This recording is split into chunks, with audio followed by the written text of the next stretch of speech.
Writers block experience करते हैं आप? डेडलाइंस ऐसे रहते हैं ना कि उसका कभी ऐसा हुआ आपने कुछ लिखा हो फिर आप खुद ही सोचो कि नहीं ये इतने इंटरेस्टिंग हाँ हाँ हाँ हाँ क्या बोल रहे बहुत फिर वर्ल्ड बिल्डिंग आप कैसे शुरू करते हैं? ऐसे सेट सब लॉगलाइन से ही स्टेम होता है, लॉगलाइन से ही सब शुरू होता है। Okay. कई दफ़ा तो स्क्रिप्टिंग में ही आगे पीछे हो जाता है, उसके बाद फिर मेकिंग में गलत कास्टिंग हो गई, जी। उसमें हो जाता है मेकिंग सही से नहीं रही, म्यूजिक गलत पड़ गया और सीधा मतलब 10 पन्ने के स्क्रिप्ट से आप 200-250 पे जंप करोगे तो वो डर तो रहता ही है। पंचायत में जिस तरीके के जोक्स हैं ना जी। लाइक काफ़ी सिचुएशनल जोक्स हैं जी। तो जो बीट शीट्स बनता है जब तो जी। काफ़ी चीज़ें उसी समय हो जाती हैं। ओके। पता चल रहा है कि आप हफ्ते हफ्ते महीने महीने भर एक ही चीज़ में अटके हुए हो जी। और एंड में आपको लगता है कि राइटर ब्लॉक हो गया।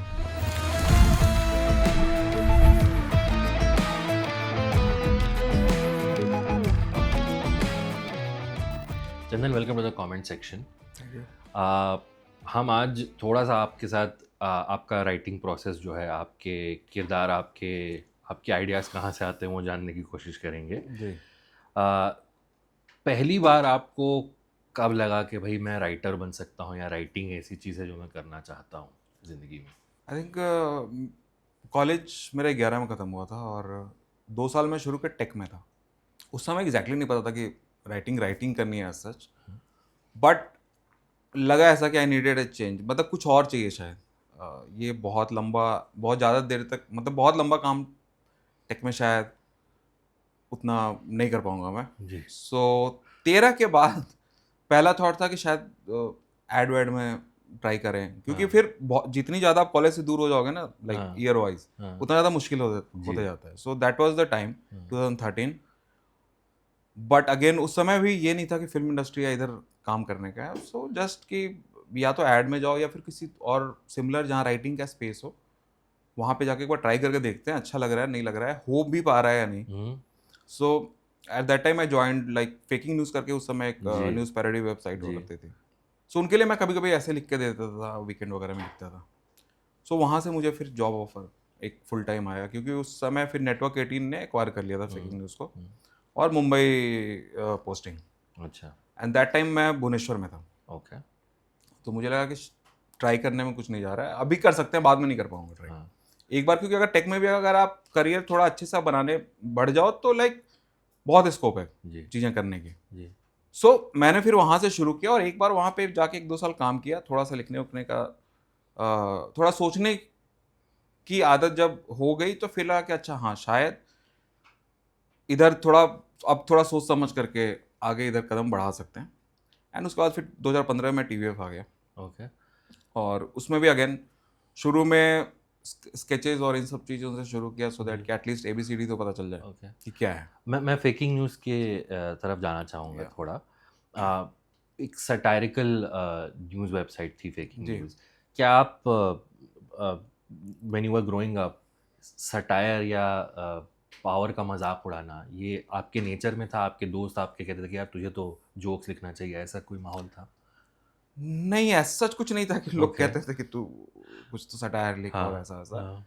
वो आप एक तो पता नहीं, आई डोंट नो, शायद मैं पटना से हूँ, बिहार से, तो बाय डिफॉल्ट आपको कुछ कुछ चीज़ें तो जी। By virtue of being there आप वहाँ पे पले बड़े हो तो आपको हाँ। कुछ चीज़ें पता ही होती हैं। हाँ। पॉलिटिक्स तो आप देख ही रहे हो तो चारों तरफ, हाँ।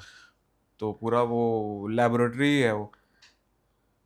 तो उसकी वजह से आइडिया था, बट उस पे करना क्या है लाइक उन थॉट्स का ये जी। मुझे पता नहीं था।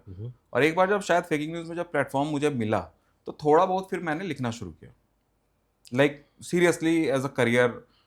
नॉट कि एक सोशल मीडिया पे 1-2 लाइन लिख दिया वैसा वाला जी। नहीं, लाइक एटलीस्ट आप उसमें एक आर्टिकल लिखते हो, 200-250 वर्ड्स होते हैं। सो वो करते करते मुझे लगा कि अच्छा हाँ शायद may be satire, but again फिर ऐसा भी नहीं था कि केवल सटायर ही करना है। जी। ओवरऑल जैसे फिल्म्स वगैरह तो देख ही रहा था मैं काफ़ी, जी। तो कभी जब एक बार थॉट उधर गया कि नहीं यार वो केवल सटायर ही चीज़ नहीं होती है, फिल्म मेकिंग इज अ, मतलब खुद में एक बहुत लाइक एलेबोरेट चीज़ है, इसमें सीखने के लिए 50 चीज़ें हैं, बहुत सारी चीज़ें हैं, डायरेक्शंस, राइटिंग, मतलब बहुत चीज़ें करने के लिए। तो लगा कि शायद राइटिंग में ट्राई कर सकता हूँ, नॉट नेसेसरली सटायर ही करना है।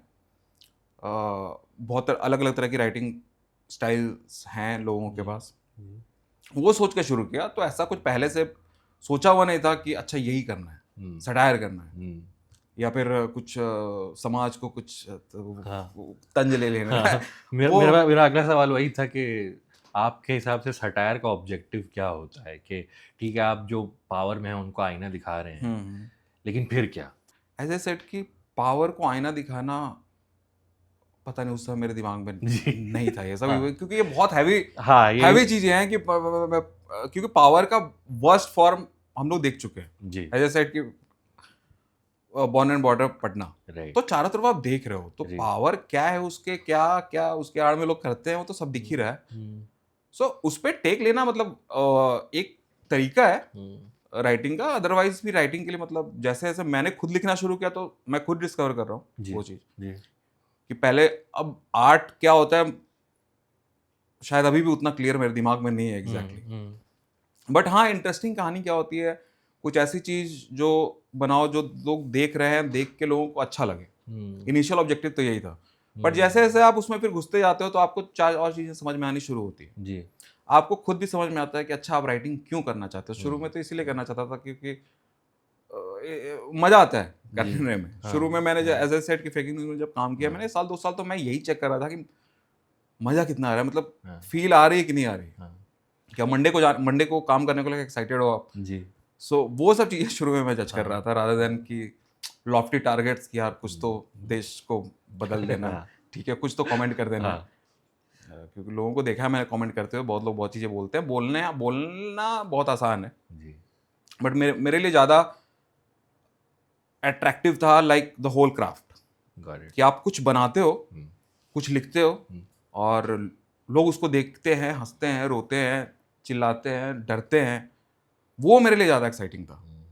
एंड आर्ट वार्ट तो उसके बाद फिर लाइक धीरे धीरे वो तो करते करते करने वाली चीज़ है कि जितना आप कोई भी चीज़ आप अच्छे से करने लगोगे तो आपके अंदर अगर आर्ट होगा तो आ जाएगा, जी ठीक है।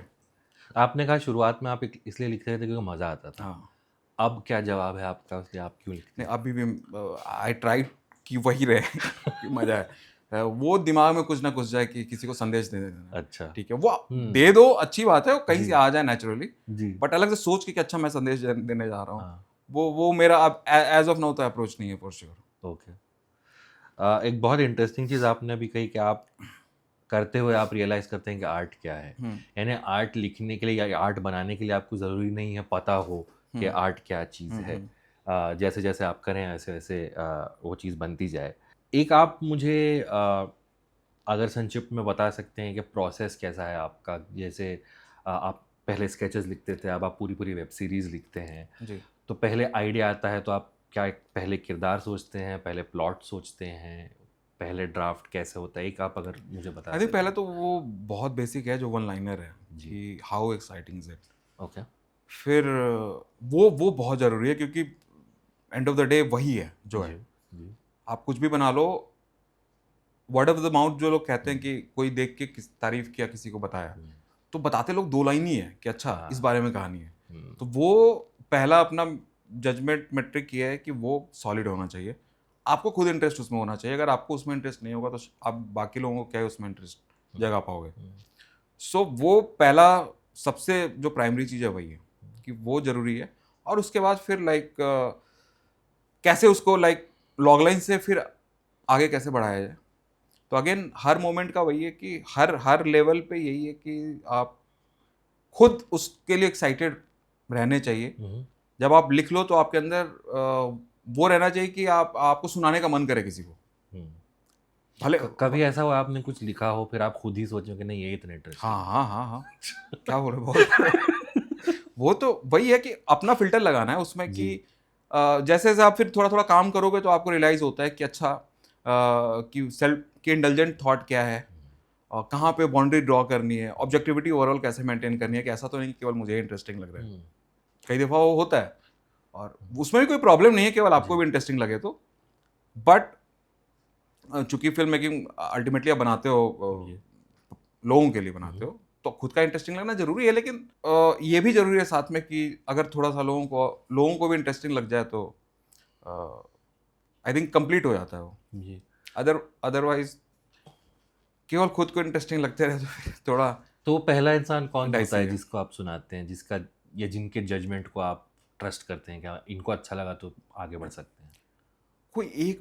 कोई एक पर्सन ऐसा नहीं होता है, अच्छा। क्योंकि होता क्या है ना कि आप काम वाम कर रहे हो, सब लोग एक्सपीरियंस्ड है, तो जी। आपके अगल बगल सब समझदार लोग ही दिखते हैं फिर। हम्म, ठीक है, हम्म, तो मेरा एक मेट्रिक ये रहता है कि जो समझदार लोग मतलब जिनको मैं जी। जान रहा हूँ कि अच्छा ये काम करते हैं, तो उनको हम्म, एक्स्ट्रा आइडिया है, हम्म, उनका ओपिनियन तो लेना ही है, लेकिन हम्म, इन जनरल भी ओपिनियन लोगों को ले लो ओके, जो जो इस इंडस्ट्री से नहीं जुड़े हैं। ओके, क्या मैं जो भी अगर एक कहानी लिखना चाह रहा हूँ, क्या वो समझ में आ रही है सामने वाले, मतलब हर कैटेगरी के लोगों को समझ में आना चाहिए, जो हम्म, काम कर रहे हैं इंडस्ट्री में उनको भी, जी, और जो नहीं काम कर रहे हैं उन्हें भी, हम्म, क्योंकि अल्टीमेटली हम बना रहे हैं प्रोडक्ट, और वो प्रोडक्ट हमें लाइक आपको उतारना है जी, मार्केट में। अब हम्म, भले आप उसको कितना भी थोड़ा कह दो कि नहीं नहीं, art is above all that, वो सब सही है अपने जगह जी, पे, बट अल्टीमेटली जब आप कुछ भी बनाने जाते हो तो बहुत पैसे लगते हैं। जी, और वो कोई किसी को मैं नहीं ये कह सकता हूँ कि आप पैसे दे दो मुझे, पैसे आपको हम्म। जलाने हैं। सो क्या ऐसा भी हुआ है कि आपने आइडिया लिखा हो, लोगों को सुनाया हो,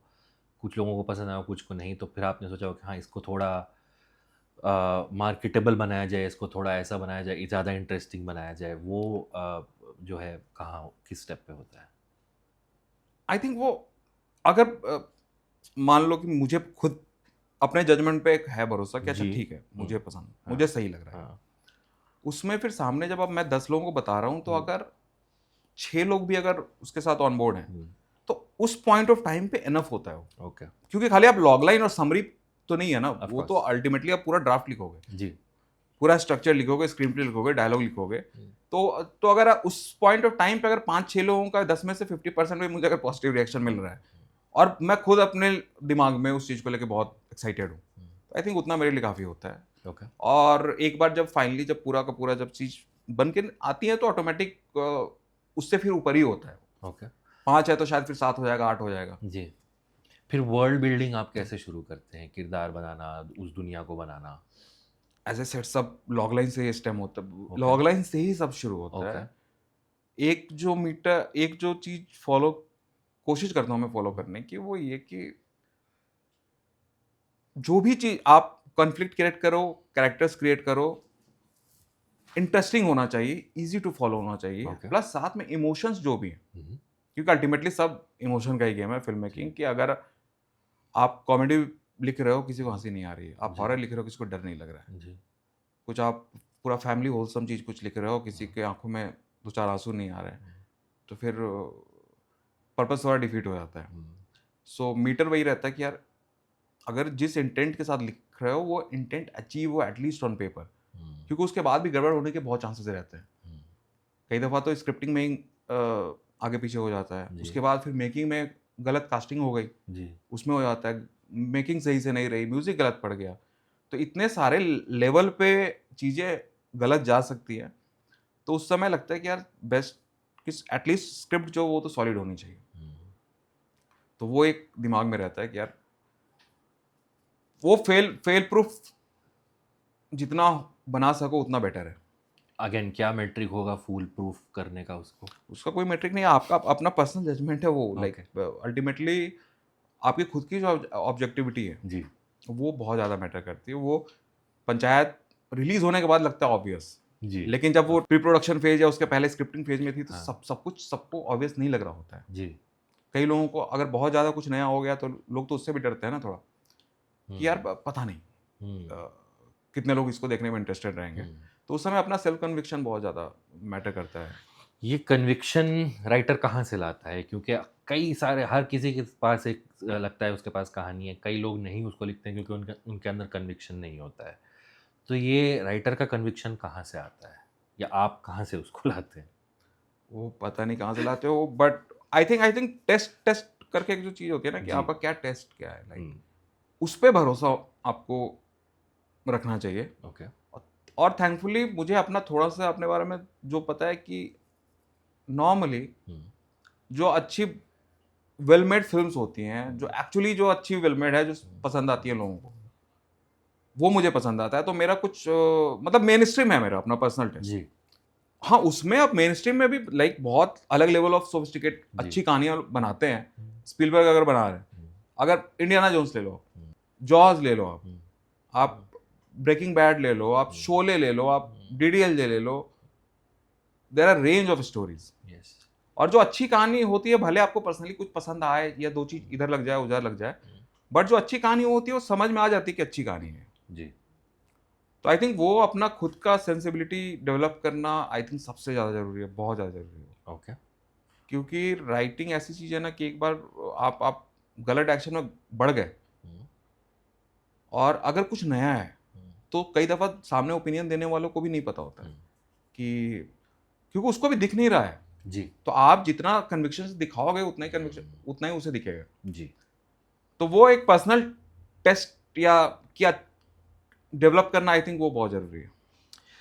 जब आप भुवनेश्वर में थे, जैसा कि आपने कहा आप फिल्में देख रहे थे, आप सीखने की कोशिश कर रहे थे कैसे बनती होंगी, क्या उस वक्त आपको लगता था कि ये दुनिया बहुत दूर है, ये तो मुंबई में होता है, ये तो एक अलग ही दुनिया है? उस समय तो मैं बनाने की सोचता भी नहीं था। जी। वो ऐसा था कि उस दुनिया के बारे में सोच ही नहीं रहा हो आप कि हाँ। कैसे बन रही है। हाँ। हाँ, मुझे देखने में मज़ा आ रहा है, हाँ। वही मेरा एक मैट्रिक रहता था कि हाँ, अब देखने में मज़ा आ रहा है।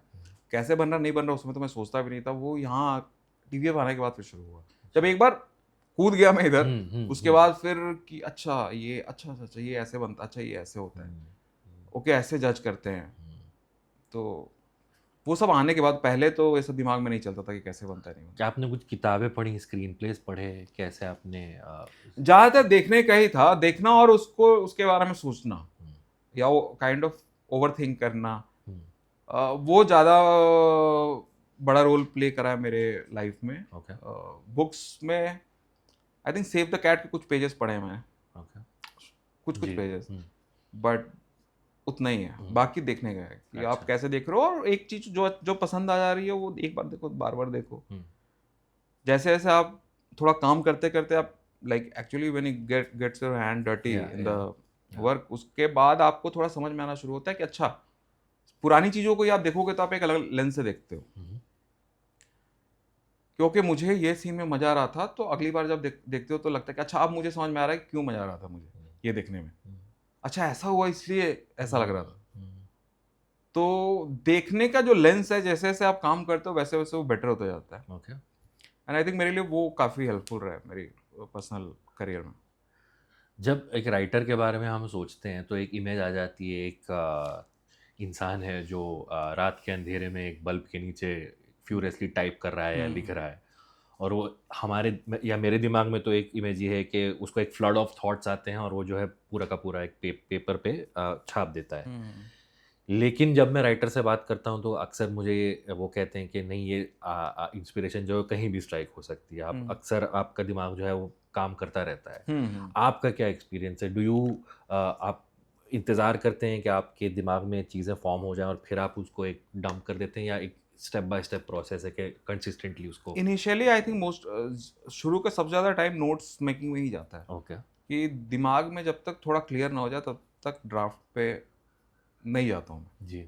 और नोट मेकिंग भी लाइक फिर वो थोड़ा इलेबोरेट होता है। ओके। नोट मेकिंग आप नोट मेकिंग लाइक बताइए। कि नोटपैड है तो नोटपैड मान लो क्या लिख रहे हैं आप? नोट्स नोट्स किस चीज़ की बना रहे हैं? कि इस कि फॉर एग्जांपल शुरू किया, अगर मान लो पंचायत का रेफरेंस जी। मैं दे रहा हूँ, तो अगर सीजन है जी। तो मैं पहले जैसे कि ओवरऑल जो कुछ कुछ थ्रेड्स हैं, एक तो कि जैसे ओवरऑल जो पूरा शो में को किधर ले जाना है जी। वो तो एक बैक ऑफ द माइंड रहता है, बट उस सीजन में क्या मेन थ्रेड्स कहाँ हैं, कहाँ पे आप जाके एंड करना चाहते हो, और जो इंपॉर्टेंट थ्रेड्स जो आप कवर करना चाहते हो, पहले तो वो कि बना लो कि अच्छा ठीक है अब पहला सीजन है तो अभिषेक का ये थ्रेड है ओवरऑल, कि वो आएगा, पहला सीजन उसका सेटलमेंट है। तो इसी टाइप से कैरेक्टर्स या फिर कैरेक्टर्स का पेयरिंग करके आप थ्रेड करते हो, और उसके बाद फिर उस चीज को अचीव करने की कोशिश करते हो इंडिविजुअल एपिसोड्स के थ्रू। ओके। तो पहले थ्रेड हो गए, उसके बाद फिर जब इंडिविजुअल एपिसोड आपने सोचना शुरू किया तो फिर उसमें फिर उस एपिसोड्स के जो कि मान लो कि आधे घंटे का एपिसोड है तो उसको कम से कम एटलीस्ट आप 5 बीट में समराइज कर सको। जी। तो वो बीट्स क्रैक होने जरूरी हैं। और सिचुएशनल जो सेटअप्स होते हैं, जोक्स होते हैं, कि मान लो कि अभिषेक आता है, चाबी गुम हो जाती है, तो वो उन बीट्स में होता है।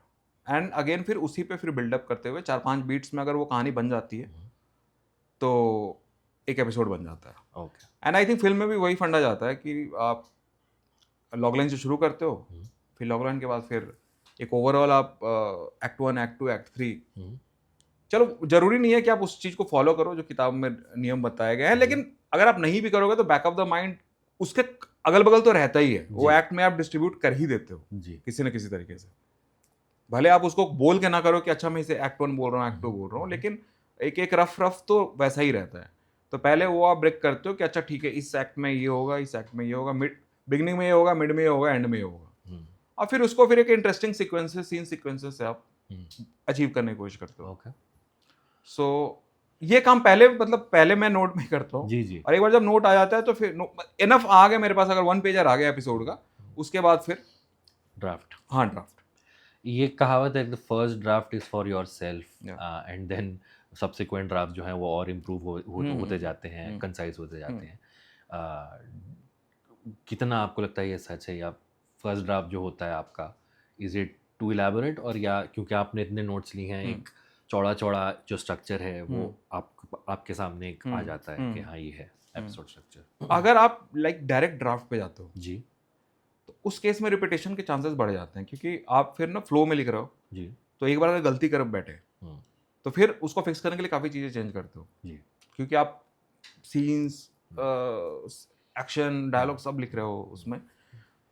सो अगर पहले अगर आप थोड़ा बीट शीट उसका बना लो उस एपिसोड का, या अगर फिल्म है जो भी है, अगर पूरी कहानी का अगर एक बना लो और वहीं पे आप रिवाइज कर लो जो भी आपको करना है, first second third what ever, तो वो कर लो, तो फिर उसके बाद जो ड्राफ्ट बनता है वो काफ़ी हद तक सॉलिड होता है। ओके। क्योंकि फिर उसमें फिर बहुत ज़्यादा लाइक आप दिमाग नहीं लड़ाते हो कि, और उतना स्पेस टाइम भी नहीं होता ऑनेस्टली। अगर आप डेडलाइंस में काम कर रहे हो, अगर एक सर्टेन पीरियड में डिलीवर करना है, तो आपके पास उतनी लिबर्टी नहीं है कि आप मल्टीपल ड्राफ्ट जा सको। जी।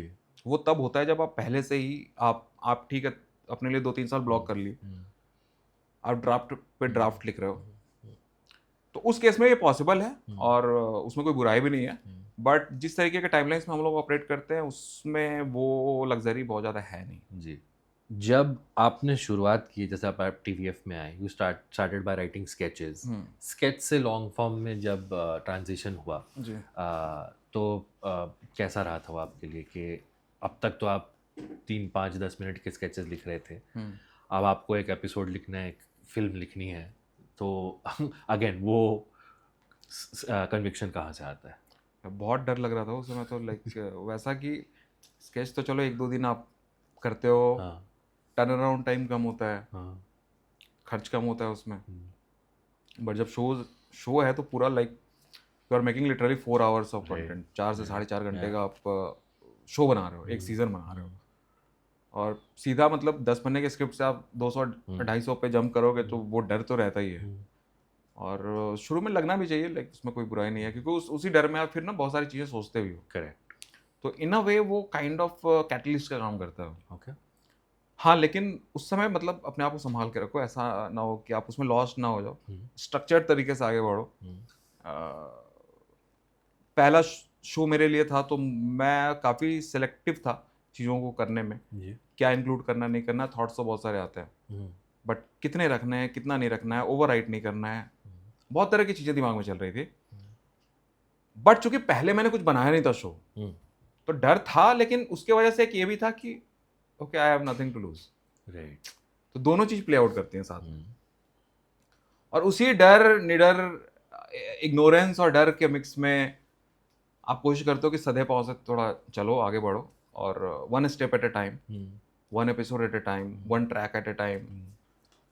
थोड़ा टाइम ले लो ओवरऑल डिसाइड करने में कि एग्जैक्टली क्या बनाना है, क्योंकि पहला शो होने पे क्या पहला शो है या पहला फिल्म है किसी का, तो आपके पास 50 अलग अलग तरह के थॉट्स रहते हैं। अरे ये भी कर देता हूँ, वो भी कर देता हूँ, ऐसे कर देता हूँ, वैसे कर देता हूँ। वो चीज़ थोड़ा मतलब अवॉइड करने का है। थोड़ा क्लैरिटी के साथ आगे बढ़ो, बहुत ज़्यादा कन्फ्यूजन में आगे मत बढ़ो। जब आप सीज़न 2 या सीज़न 3 लिखना शुरू करते हैं, जब पंचायत हिट हो चुका है, तो फिर क्या वो थॉट्स फिर आते हैं कि अब तो now I have to live up to के जो सीज़न 1 था? हाँ, वो प्रेशर तो रहता ही है, बट साथ में चूंकि एक सीज़न हो चुका है तो ना काफ़ी चीज़ें क्लियर भी हो जाती है दिमाग में ना। जी। अच्छा ठीक है, इतना तो यार कर लिया आज, इतना तो मैनेज कर लिया मैं, ठीक है, अब जो भी करना है इसके ऊपर बिल्ड करना है मुझे, इसके ऊपर फिर भटकने नहीं जाना इधर उधर डायरेक्शन वाइज स्टोरी के, क्योंकि लॉन्ग फॉर्म में स्पेशली अक्रॉस मल्टीपल सीजन्स तो लाइक होता है कि लोग भटकते हैं जी। तो उस समय डर ये हो जाता है कि प्रेशर है बहुत ज़्यादा, सीज़न 2 पे भी प्रेशर रहेगा, फिर 2 आया तो 3 पे प्रेशर रहेगा, तो ज़्यादा भटकना नहीं है उधर इधर-उधर। जो अप्रोच लिया था सीज़न 1 में उसी अप्रोच से चलो। ओके, थोड़ा-सा डर भी चाहिए, और वन चूँकि हिट हो गया था तो थोड़ा-सा फिर अंदर से फिर वो कॉन्फिडेंस। हाँ, कॉन्फिडेंस जो आता है तो मिक्स मैच करके ओके। चीज़ें बढ़ जाती हैं। एक स्क्रीन राइटर और नॉवलिस्ट में ये फ़र्क है कि नॉवलिस्ट जो है वो जो लिखता है, भले ही एडिटर थोड़े ट्वीक्स करे कि जो फाइनल प्रोडक्ट आता है वो हुँ, लगभग वही होता है जो राइटर ने खुद लिखा है, खुद हाँ, सोचा है। जब आप स्क्रीन राइटर हैं तो एक डायरेक्टर होगा, हुँ, एक्टर्स होंगे, वो अपने खुद की सेंसिबिलिटीज़ लाएँगे। हुँ। अ, उन चीज़ों में आप कैसे उसका ध्यान रखते हैं? या जब फाइनल प्रोडक्ट आता है, तो आप जब वो देखते हैं तो क्या फीलिंग आती है कि अच्छा ये 70% जो मैंने लिखा था वो है, 50% या 100% है जो मैंने लिखा था वही है? थैंकफुली पंचायत में क्या हुआ ना कि राइटिंग जब चल रही थी तभी से, जैसे सीज़न 1, 2, 3 में आया तो Deepak Mishra was like it, he was there. Right, ठीक है? तो हर मोमेंट पे सरप्राइज़ नहीं है मिश्रा के लिए लास्ट में राइट, कि अरे! ये क्या लिख के आ गए। हाँ। तो हर मोमेंट पे पता है कि स्टोरी में क्या चल रही है। हुँ, उनके दिमाग में पता है क्योंकि हर एपिसोड के बाद हम लोग नैरेशन कर रहे हैं, डिस्कशन कर रहे हैं कि अच्छा हुँ, ठीक है, हुँ, कैसा लग रहा है, नहीं लग रहा है, कुछ आगे-पीछे हुँ, लग रही हैं चीज़ें। तो आई थिंक कम्युनिकेशन बहुत इंपॉर्टेंट हो जाता है वहाँ पे कि डायरेक्टर के साथ आप कितने ट्यून में हो, जी। कितना कम्युनिकेशन कितना क्लियर है। हुँ, और हमने ये कोशिश की कि बाय द टाइम जब हम प्री प्रोडक्शन तक जाएँ तो हुँ, सबके दिमाग में कहानी छपी होनी चाहिए। हुँ, और कन्फ्यूजन नहीं होना चाहिए किसी हुँ, के दिमाग हुँ, में कि हुँ, अच्छा नहीं ये इसलिए है या वो किस लिए। सेट पे जाके कन्फ्यूजन नहीं होना चाहिए। लॉक स्क्रिप्ट करके हम लोग जाते हैं ओके। और वहाँ पे जो लिखा हुआ है जाके हम शूट करते हैं। हुँ, सीन्स में इम्प्रोव्स के स्कोप रहते हैं हुँ, कि अगर कुछ चीज़ें हो रही है, मान लो कि विधायक है, हुँ, लोगों को ट्रैक्टर पे चढ़ा रहा है, हुँ, तो सीन लिखा हुआ है। अब हुँ, उसमें उस सीन का क्रक्स को रखते हुए आप कुछ कर लो इम्प्रोव्स, जी। तो वो सब है, वो सब आप कर सकते हो। हुँ, और तो इसके लिए फिर एक्टर्स के भी दिमाग में क्लैरिटी पूरी होनी चाहिए स्क्रिप्ट की कि एग्जैक्टली हुँ, सीन क्या है। Hmm, so again everything boils down to communication, hmm. कि हर लेवल पे सबको क्लियर होना चाहिए। क्या लिखते वक़्त आपको कभी ये होता है कि मैंने तो लिख दिया ट्रैक्टर पे लोगों को हुँ, चढ़ाओ। हुँ, अब जब डायरेक्टर देखता है, हुँ, कहते हैं कि तो असल में एक ट्रैक्टर लाना पड़ेगा, लोग चढ़ाने पड़ेंगे। हुँ। कहीं कहीं आप लिखते वक़्त वो ध्यान में रखते हैं कि नहीं मैं इसको थोड़ा और सिंपल कर सकता हूँ क्योंकि शायद this will be easier to pull off. नहीं, बट ट्रैक्टर मेरे दिमाग में तो सिंपल ही था। हाँ, यार मैं एग्ज़ाम्पल दे रहा हूँ, हाँ, आप शायद कोई बड़ी-सी हवेली लिख दें हाँ, और तो वो वो कहेंगे हवेली वो नहीं, हाँ, वो तो अपने दिमाग में रखना ही हाँ, अब क्या बजट है, क्या नहीं है, वो जी। सब अपने दिमाग में है। अच्छा वो आप हाँ, एक हाँ, हाँ, कंसिडरेशन लेके वो चलते ऐसा हैं। नहीं होता है कि अब मन किया कि अच्छा अभी हेलीकॉप्टर उतर रहा है फुलेरा के फील्ड हाँ, में, हाँ, लिखने के लिए लिख सकता है आदमी, लेकिन मुझे हाँ, पता है ना कि हम लोग क्या ऑपरेट कर रहे हैं, क्या करेक्ट। शो का टोन क्या है, जी, रिक्वायर्ड है कि नहीं। जैसे हाँ, फॉर एग्जांपल सीज़न 3 के लास्ट में गोली चलती है, तो उसपे हाँ, भी मैं थोड़ा डायलेमा में ही था कि आई डोंट नो, सडनली लोगों को जर्कने लगे। हुँ, बट हाँ, ये भी साथ में पता था कि वो गोली एक ही चलवा रहे हैं हम लोग। जी, ऐसा नहीं हुआ कि इसके बाद सडनली फिर सीज़न एक्शन 4 में एक्चुअली खाली गोलियाँ ही चल रही हैं। हाँ, उस गोली का बहुत पर्पस है हाँ, और पर्पस सीज़न 4 में फुलफिल होता है। हुँ, ओके। तो हर चीज़ का हिसाब है, अगर गोली भी अगर चलाई है तो उसका भी हिसाब-किताब रखा हुआ है। ओके। सो वो ध्यान में तो रहता ही है। हुँ। एक कॉन्सेप्ट हमने बड़ा सुना स्टूडियो नोट्स के स्टूडियो की तरफ से नोट्स आते हैं कि ये चेंज कीजिए या ये आप नहीं कर सकते हैं। इंडियन कॉन्टेक्स्ट में वो कितना सच है? क्योंकि मैंने हमेशा हॉलीवुड के हाँ, बारे में हाँ। ये सुना है। नहीं, वो अब प्लेटफ़ॉर्म्स जो होते हैं, प्लेटफ़ॉर्म में तो अ, थोड़ा डरते तो लोग हैं ही, हर हुँ, तरफ मैं, हुँ, और इतना बड़ा जब आप बिज़नेस खोल रखे हो हुँ, तो डरना थोड़ा जायज़ भी है। जी, उसमें थैंकफुली हम लोग के साथ क्या हुआ पंचायत में कि पंचायत मिला-जुला करके it's a family friendly clean show. Right. बहुत एक्स्ट्रा अटेम्प्ट हमने कुछ नहीं हुँ, किया है। बहुत ही रूटेड एक सॉलिड कहानी हुँ, हुँ, ओवरऑल रहे। हुँ, सो इसमें हम लोग को इतना ज़्यादा परेशानी अभी ऐसा आई नहीं है। ओके, प्राइम बहुत सपोर्टिव हैं, जी। वो लोग ज़्यादा छेड़खानी इसमें करते हुँ, नहीं हैं। Hmm, they trust us hmm, as a team hmm, कि ठीक है हमारे भरोसे छोड़ रखा है। ओके, और इधर हमारे प्रोड्यूसर हो गए, टीवीएफ हो गया स्टूडियो, तो इधर से भी ज़्यादा कुछ बहुत ज़्यादा काम में बहुत ज़्यादा इंटरफेयर नहीं करते हैं। गॉट इट, ओके, सो इसकी वजह से थैंकफुली हम लोग काफ़ी चीज़ों से बचे हुए हैं। ओके, और अ, उसके बाद फिर बाकी हम लोग सीज़न सीज़न बढ़ते जा रहे हैं। अभी तक तो जी, ऐसा कुछ प्रॉब्लम नहीं आई, लेकिन हाँ, होती है प्रॉब्लम, ऐसा तो हाँ, पता है ओके। ही। जोक्स कब आते हैं प्रोसेस में कि आपने ड्राफ्ट लिख लिया, उसमें जो जो हंसी वाले मोमेंट्स हैं लिखने के बाद आपको फील होता है यहाँ ज़्यादा, जिसको पंच अप कहा जाता है हाँ। बिजनेस की लैंग्वेज में, यहाँ पंच अप ज़्यादा कर सकते हैं, वो स्टेप कब होता है? पंचायत में जिस तरीके के जोक्स हैं ना, जी लाइक काफ़ी सिचुएशनल जोक्स हैं, जी तो जो बीट शीट्स बनता है जब, तो जी। काफ़ी चीज़ें उसी समय हो जाती हैं ओके। कि अभिषेक आएगा, हम्म ऑफिस की चाबी गुम है। हम्म तो जो बेसिक प्रीमाइस है जोक का, या जो एक सिचुएशन का जो प्रीमाइस है, वो तो उसी लेवल पे आ जाता है। और बाकी जो डायलॉग लेवल पे उसमें क्या किस तरह के जोक्स आ सकते हैं, वो तो खैर लिखते वक्त ध्यान रखना होता है। ओके। और चूंकि मैं ऑलरेडी स्केच लिख चुका हूँ, तो थोड़ा बहुत हाँ ह्यूमर का लाइक हाँ सेंस आ ही जाता है। जी। सो उसकी वजह से मैनेज हो जाता है उसमें। ओके। वो एक्चुअली ड्राफ्टिंग में होते हैं। लाइंस वाले जो जोक्स हैं वो ड्राफ्ट में होता है, सिचुएशन वाले जोक्स नोट्स में बनते हैं शुरू में। क्या आप इसका ध्यान रखते हैं कि गालम गलोच अगर है, हम्म। किस तरह की गाली दी जाए, क्या ये कैरेक्टर ये गाली देगा या ये चीज़ बोलेगा, हम्म। इसको थोड़ा पुल बैक करना चाहिए, उसका कितना ख्याल रखते हैं आप? काफ़ी काफ़ी ख्याल रखते हैं, क्योंकि हमें भी पता है कि हम लाइक फैमिली फ्रेंडली शो बना रहे हैं, जी ये हमारा इंटेंट है। मतलब जी। इसमें कुछ छुपने छुपाने वाली बात नहीं है। हम्म, तो ऑफकोर्स हम गाली को बहुत ही बेयर मिनिमम पे रखते हैं। अगर कहीं लगा कि यार लड़ाई झगड़ा हो रहा है यहाँ पे, तो शायद मुंह से निकल ही जाएगा, हम्म, तो वहाँ पे एक आध जगह पे कहीं हियर एंड देयर आ जाते हैं, but in general like we avoid it. Okay. या वो अपने दिमाग में क्लियर रहना चाहिए हम्म, कि हम क्या बना रहे हैं, हम्म, उसको लेके हमें कोई कंफ्यूजन नहीं है। हम्म, हमें पता है कि हम बना रहे हैं फॉर मैक्स रीच, हम्म, सब कोई देखे, हर एज क्रॉस द, मतलब शहर में देखे, गांव में देखे, बच्चे देखे, बूढ़े देखे, सब कोई देखे। सो उस हिसाब से हम लोग उतना तो ध्यान रखते हैं कि यार बस just for the sake of कि गाली डालनी है, उसके गाली हाँ, नहीं डाल देते। Okay, if you can avoid we avoid. Sure. I want to talk about narration, script narration. कई बार हम ये सोचते हैं कि ठीक है, राइटर जो होते हैं वो इंट्रोवर्ट होते हैं, चलिए लिखने के लिए तो लिख दिया, अब आपको ये चीज़ किसी को सुनाना है जहाँ पे आप एक्चुअली कन्विंस कर रहे हैं लोगों को, तो वो जो नरेशन होता है, क्या आपको उसी इमोशन, उसी इम्पैक्ट के साथ नरेट करना होता है, या ये ज़्यादा ज़रूरी है कि आपके जो दिमाग में है वो कन्वे हो जाए सुनने वाले आई को? थिंक दिमाग में जो है वो कन्वे होना ज़्यादा जरूरी है। ओके। इम्पैक्ट थोड़ा बहुत, क्योंकि उस आखिर एक्टर्स आते किस लिए हैं, उसी चीज़ को करने के लिए जी ना। जी। तो वो हर चीज़ में आपको एक्टर को दिखा देना जरूरी नहीं है। हम्म, हाँ, लेकिन कहानी क्या है, उसका मुद्दा क्या है, सेंस क्या है, ओवरऑल जी। क्या है, वो तो समझ में आ जानी चाहिए। हम्म, और प्लस बाकी हम लोग स्केच टाइम से ही सब लोग, अगर मैं लिख रहा हूँ तो मैं ही नरेट कर रहा हूँ, जी तो वो थोड़ी प्रैक्टिस भी है ही उतना। तो जी। एक लेवल तक तो अगर आप बहुत अनजान लोगों को तो सुना नहीं रहे हो, हाँ। तो एक उसमें है कि ठीक है, कॉन्फिडेंटली आप सुना दे रहे हो तो। Okay. और कहानी क्लियर करना इज सब ज़्यादा जरूरी है। थोड़ा बहुत जोक आगे पीछे सुनाने में हो गया, कोई प्रॉब्लम नहीं। जी। राइटर्स ब्लॉक एक्सपीरियंस करते हैं आप? यार डेडलाइंस ऐसे रहते हैं ना कि उसका ब्लॉक करने हाँ, का वो समय ब्लॉक नहीं करने है। का समय ही नहीं रहता है वैसा कि आप ब्लॉक हो जाओगे तो फिर ब्लॉक हो। हाँ। तो ब्लॉक का नहीं। वो आई डोंट नो कैसे होता है, वो शायद डेडलाइन की वजह से नहीं आता है। जी।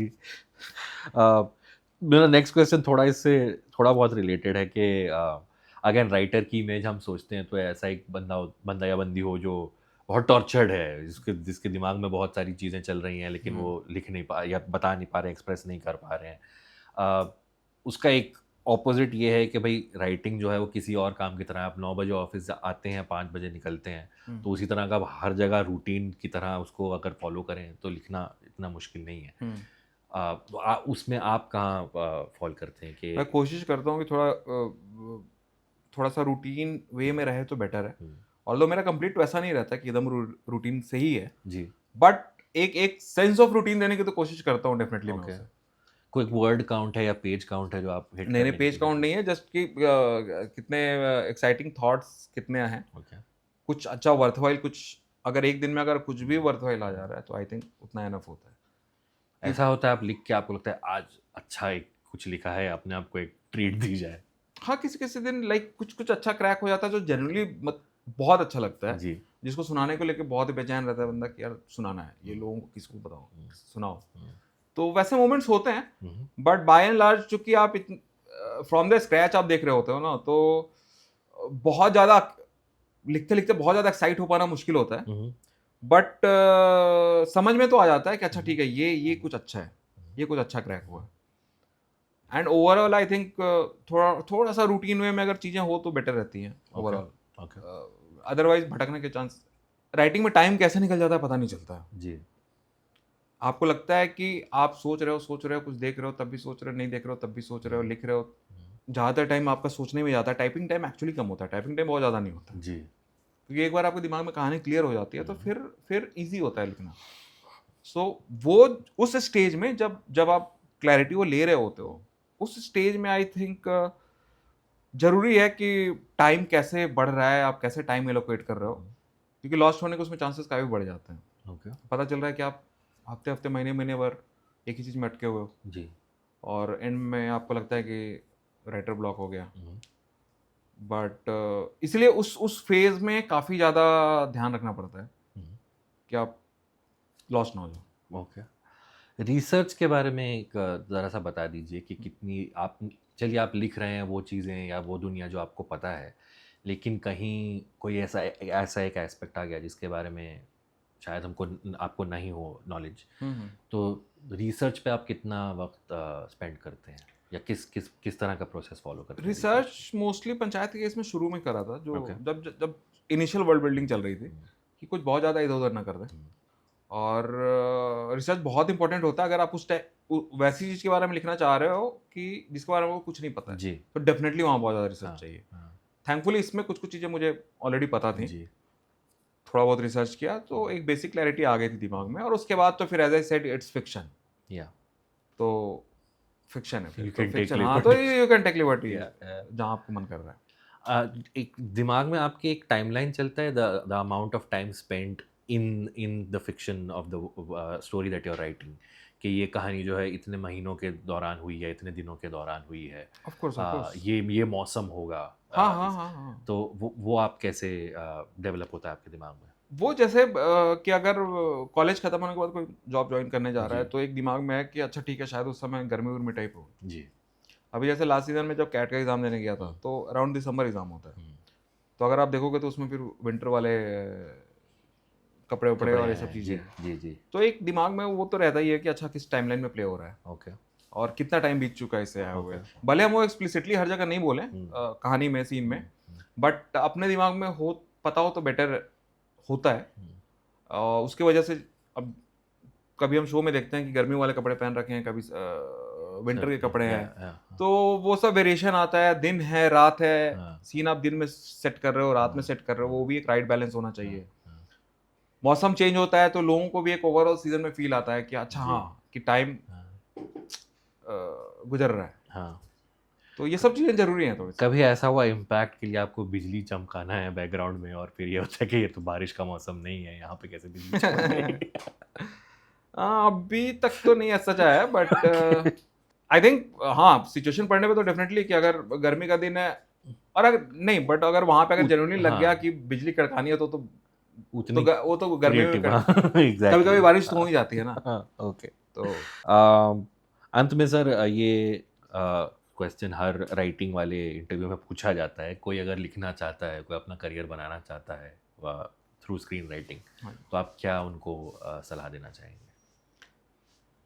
आई थिंक जो जिस रीज़न से भी करना चाहते हो वो अपने दिमाग में पहले क्लियर रखो और उसको लेके ऑनेस्ट रहो कि this is why I want to do it, और पहले उसी को अच्छे से फॉलो कर लो कि अगर आपको लग रहा है कि आपको फेम चाहिए, तो आप दिमाग में क्लियर हो कि आपको फेम चाहिए।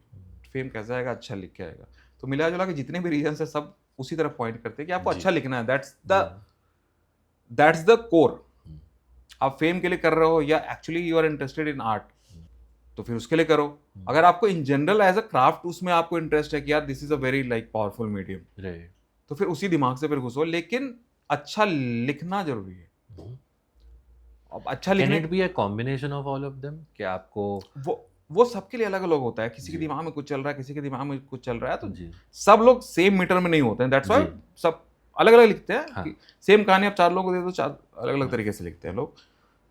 बट अपने दिमाग में क्लियर होगा क्यों लिख रहे हैं। और सेकंड चीज ये कि लाइक एक जो भी लोग भी लिख रहे हैं तो उसके लिए एक है कि अगर कुछ भी आप कहानी लिख रहे हो, सोच रहे हो, उसको सुनाने को लेकर के आपके अंदर एक्साइटमेंट कितना है, वो एक बहुत सही मेट्रिक है। कि आप सुनाने में डर रहे हो, डर शुरू में तो खैर डर लगता ही है, लेकिन उस चीज़ को लेकर एक्साइटमेंट भी रहना चाहिए। जी। और सुनाते वक्त वैसा अगर हो कि आप कुछ हाथ वाथ में नहीं रखे हो, पेपर वेपर कहीं लैपटॉप नहीं देख रहे हो, बस सामने बैठकर सुना रहे हो, हम्म। तो ये चीज़ अचीव करना एक सही डायरेक्शन है। उस डायरेक्शन में अगर मूव करना है तो ओके। बहुत ज़्यादा पहला अगर प्रोजेक्ट है तो बहुत ज़्यादा करने की कोशिश मत करो, बहुत हाई लॉफ्टी टारगेट्स मत ले लो। जितना आपके पास स्किल सेट है हम्म। उसके हिसाब से थोड़ा सा बढ़ाकर रखो आप ओके। Target, okay. क्योंकि पहला प्रोजेक्ट बहुत ज़रूरी होता है वो, जी। लाइक कॉन्फिडेंस के लिए बहुत ज़रूरी होता है। हम्म। कि अगर आप फर्स्ट प्रोजेक्ट में अगर इस तरीके से बिखर जा रहे हो हम्म। लिखने बनाने में और इतना बैड आफ्टर टेस्ट है, हम्म। तो there is a very good chance कि आपको इस इंडस्ट्री से नफरत हो जाएगी, hmm. Because it's not an easy job. अगर वो दूर से लगता है काफ़ी, बट एक बार जब आप घुसते हो काम करने में, इन जनरल अपने इस इंडस्ट्री की बात कर रहा हूँ, तो अगर आप अंदर से मोटिवेटेड नहीं हो तो वो जो शुरू का चार्म है वो 1-2 साल में ख़त्म हो जाता है। जी। सो वो एक जो दूर से जो दिखता है वो 1-2 साल का कि अच्छा ठीक है आप यहाँ पे आ गए, ठीक है सारे लोग हैं, बहुत सारे बड़े बड़े स्टार्स हैं, ये हैं वो हैं, सब लोग इधर ही दिख रहे हैं आपको, तो वो 1-2 साल का होता है। बट अल्टीमेटली आप स्टोरी टेलिंग को लेकर के कितना मोटिवेटेड हो और इस मीडियम के पावर को कितना समझ रहे हो आप, वो बहुत ज़रूरी है। क्या लिखने के लिए अगेन एक परसेप्शन ये होता है कि एकांत में लिखा जाता है, हर जगह से दूर, सब लोगों से दूर, लेकिन मुंबई जैसे शहर में वो नहीं पॉसिबल है। आपको शायद एक घर में 4 लोगों के और साथ रहते रहते लिखना होगा। वो how does one get over that कि भाई जो है ये करना है किसी भी तरह। हाँ, मतलब जो जो आपके हाथ में कार्ड है आप उसको प्ले करोगे और उसमें बेस्ट करने की कोशिश करो, that's the only way out. Okay.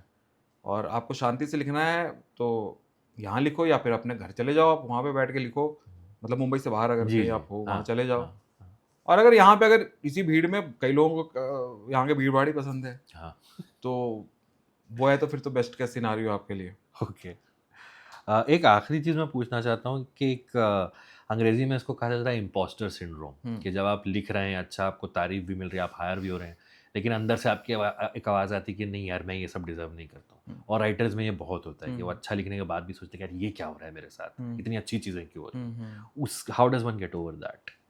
I think वो वही है, बैक टू बैक काम करते जाओ, उस पर ज़्यादा रुक के सोचो मत। थॉट्स कुछ उस टाइप के थॉट्स को ज़्यादा एंटरटेन मत करो, क्योंकि कई दफ़ा वो कहीं लीड नहीं करती हैं। जी। इट जस्ट वो राउंड राउंड राउंड, और आप उसी में सोच के अपने आप को पुअरली जज करोगे, ये करोगे वो करोगे, अपना दिमाग खराब करोगे, उसकी जरूरत नहीं है। अगर कुछ अच्छा हो गया तो जस्ट मूव फॉरवर्ड, ज़्यादा उसमें ज़्यादा उसके हैंगओवर में मत रहो ज़्यादा। जी। आई थिंक वो जरूरी उससे है। हाँ होपफुली आपका इम्पोस्टर सिंड्रोम ख़त्म हो जाएगा। और हाँ, वो हाँ काम करते जाओ यार, वो लाइक इम्पोस्टर उसको खत्म करने का एक ही तरीका है कि आप काम करते जाओ बैक जी टू बैक। जी। क्या ये अब एक एड ऑन क्वेश्चन मैं पूछ रहा हूँ हाँ, कि लिखते वक्त आपको पढ़ना नहीं चाहिए आप क्या लिख रहे हैं, तभी पढ़िए जब आपने ख़त्म कर दिया हो, क्योंकि जब आप जितना लिखते लिखते पढ़ेंगे आपको लगेगा नहीं ये अच्छा नहीं, मुझे फिर से लिखना चाहिए, ये अच्छा नहीं, मुझे फिर से लिखना चाहिए। नहीं यार, मतलब मेरे केस में तो आप जो भी लिख रहे हो तो दिमाग में तो ऑलरेडी है, तो वो चलते ही रहता है। ठीक है। तो वो पता नहीं यार, वो क्यों नहीं पढ़ना चाहिए, पता नहीं, आई डोंट नो। ओके। मैं तो पढ़ता हूँ। अभी आप कुछ लिखो सीन को तो आप फिर वापस जा सको, पढ़ते ही हो हाँ आप उसको, हाँ जस्ट टू हाँ। Get a judgement. Got it. पर अपने आप को जज ना करें इज माय ऑफ कोर्स जज करना चाहिए, नहीं कैसे करोगे? बिना जज करे कैसे होगा? क्योंकि आप नहीं जज करोगे खुद को तो फिर वो आप जहाँ सुनाने जाओगे वहाँ पे लोग जज करेंगे, हाँ। और वहाँ पे भी लोग जज ना कर पाए तो अल्टीमेटली ऑडियंस तो जज कर ही लेगी आपको। करेक्ट। सो जजमेंट से भाग नहीं सकते हो आप, तो सबसे पहले आप शुरू खुद से ही करो कि आप खुद को जज करना शुरू करो, और बहुत हार्शली करो। अकेले में अगर हो तो हार्शली कर लो थोड़ा सा, जी, जी। क्योंकि फिर मतलब सरेआम बेइज्जत होने से तो अच्छा है कि अकेले में कि बेइज्जत हो अपने जाओ। अपने खुद के खुद में नज़रों में हाँ, थोड़ा सा हो जाओ अच्छा काम करने के लिए।